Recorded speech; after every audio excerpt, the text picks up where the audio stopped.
Hello Virgo, Sun, Moon, Rising, and Venus signs. Kamusta kayo? Sana po nasa mabuti kayong kalagayan. Welcome back po sa Star Tarot. At kung bago kayo rito, welcome din po kayo. Please subscribe, like, share my videos, and leave me a comment po kung naka-resonate kayo. Thank you. So, tignan natin kung anong mga messages ni Virgo.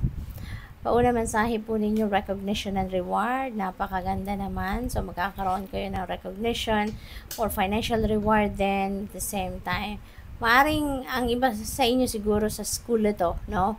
Baka sa school or baka ito ay sa trabaho, no? So, maaring you did a great job, no? Sa inyong trabaho, kaya yung performance ninyo will be recognized by your higher ups, mga boss ninyo, manager ninyo, ganon. And maaaring mabigyan ka ng financial reward. Mabigyan ka dyan ng bonus, pay raise, pwedeng promotion, diba?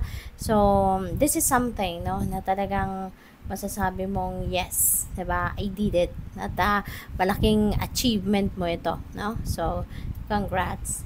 What else? We have prosperity begins. Napakaganda, siswertehin kayo, no? This November, Virgo.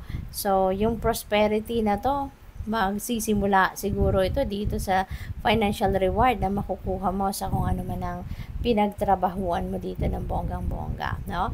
This is the start of the inflow of abundance and prosperity into your life. Now, magsisimula ka, this is number 1. So, this is the start of a change, no? Or a beautiful change pagdating sa inyong kaperahang aspeto, no? So, siguro, magkakaroon ka dito ng magandang flow ng income sa negosyo mo or sa trabaho mo. Siguro, alam mo yun, baka magkaroon ng pay raise kayo talaga. So, mas lalaki yung take-home pay ninyo, something like that. Or, pupwede rin na pupwede rin na merong mga investments kayo rito, no, na maaaring ginawa in the past, pero ngayon, magsisimula ng magka-ROI kayo. Makaka-receive na kayo ng return of investment. Pwede rin dito na may windfall of money, no? Bumabagsak yung mga pitches. So, siguro this is windfall of money. Merong mga dadating na pera na hindi mo inaasahan. Baka meron dadating na pera na hindi mo sukat akalain na dadating, diba? Or kung saan man manggagaling. So, may gulat factor siguro, no? Yung pagdating ng perang ito, there could be inheritance or pwede rin na meron ditong panalo. Baka merong mga winnings kayo sa mga game of chance na maaring tinatayaan ninyo, no? Kaya good luck sa inyo dyan. At lahat ng ito, no, yung perang dadating sa'yo, this is going to be something na magbibigay ng pagkakataon sa'yo na makapagsimula kayo or mabago ninyo yung takbo ng inyong kaperahang aspeto, no? So, this is the change of your financial landscape. Magiging abundant and prosperous na kayo. So, truth is coming to light. Sa ngayon, baka merong katotohanan na kayo ay ilalabas, ikikwento, or baka merong katotohanan na maririnig kayo from someone, from other people, no? Pwede rin na this is your truth, no? Pwede rin na this is yung totoo mong pagkatao na maaari ngayon ipapakilala mo na sa ibang tao, 'di ba? Ipapakita mo na ngayon kung sino ka, ano ang meron ka, kung sino yung totoong ikaw, 'di ba? Maybe this is your true colors, no? Ngayon na ipapakita mo na sa ibang tao, no? Kasi baka before, alam mo yun, nagpe-pretend ka lang, or baka alam mo yun, no? Yun, kung ano lang yung best mo siguro pinapakita mo. But now, you are going to introduce yourself, no? Siguro. Papakita mo na kung sino ka talaga. So, tingnan natin kung ano pa ang mga messages ninyo. And Virgo, thank you for subscribing to my channel. And if you haven't subscribed yet, subscribe na po kayo. There is a join button po sa baba ng video. So, just in case interested po kayo na mag-member sa channel, so yun lang po i-click ninyo. Thank you. So, we have willpower. Wow. So, ngayon siguro, Virgo, talagang maglalakas kayo ng loob, ano? Ngayon, talagang siguro, kung ano man yung gusto ninyo, talagang yun ang gagawin ninyo. Maaari kasi na hindi ninyo yan nagagawa before. So, ngayon, maaaring you're going to do it, no?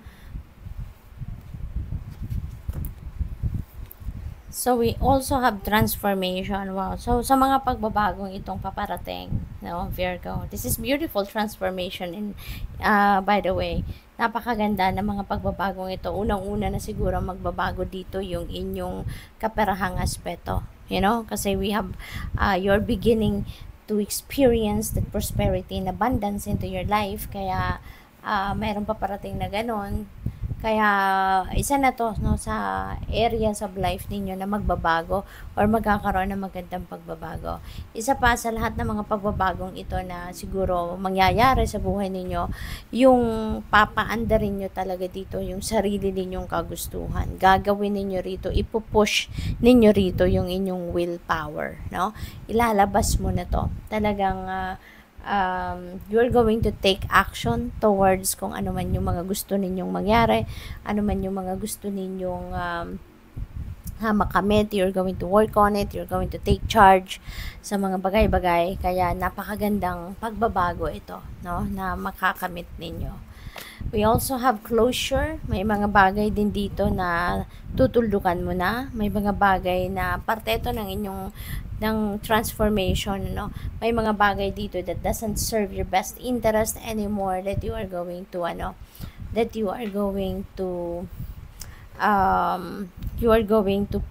put an end to it, no? Isasantabi mo na to or tatalikuran mo na to. So, pwedeng ano yan, pwedeng relationship, pwedeng friendship, pwedeng trabaho, 'di ba?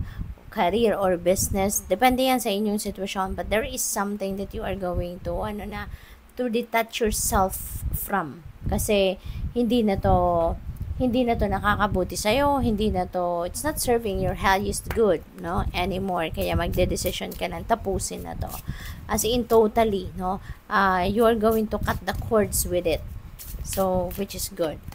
We have benefits, employee benefits, so napakaganda, no? Kasi kung siguro kayo ay nagtatrabaho, baka parte ng reward ninyo, no, so for the job well done na ginawa ninyo is siguro madadagdagan yung inyong employee benefits. Siguro mabibigyan kayo ng mas marami pang benepisyo, baka may mga dagdag na sweldo, yung mga ganun ba, no, or anything else, no. So siguro yan ang ibibigay sa inyo sa ngayon bilang reward din, no? Or baka kung kayo ay kunyari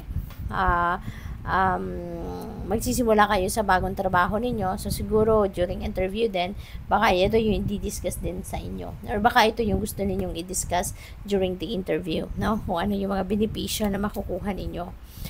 Selling. So, siguro ngayon, nagbebenta kayo, baka nag-online selling kayo, or baka kayo ay talagang merong physical store, no, at kayo ay nagbebenta, nasa retail business kayo, o pwedeng ganun, or baka, no, may home-based business kayo, at nasa retail kayo, no, so good luck and congrats. New assets, wow, Virgo. So, baka marami talaga kayong pera, no? Pwedeng nakapag-ipon na kayo, or pwedeng meron talagang malaking pera siguro na paparating sa inyo sa ngayon, at kaya you would be able to acquire new assets, no? Ang iba siguro sa inyo, yan, mabibili nyo na yung dream car ninyo, or makakabili na kayo ng bagong sasakyan or bagong bahay, 'di ba?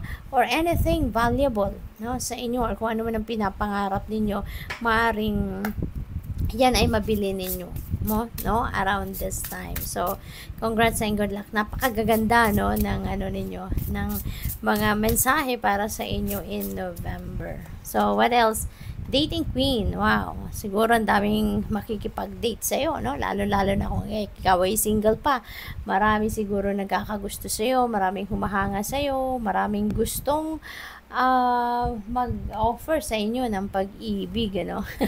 Kaya, eto, meron tayong dating queen. So, what else? We have home.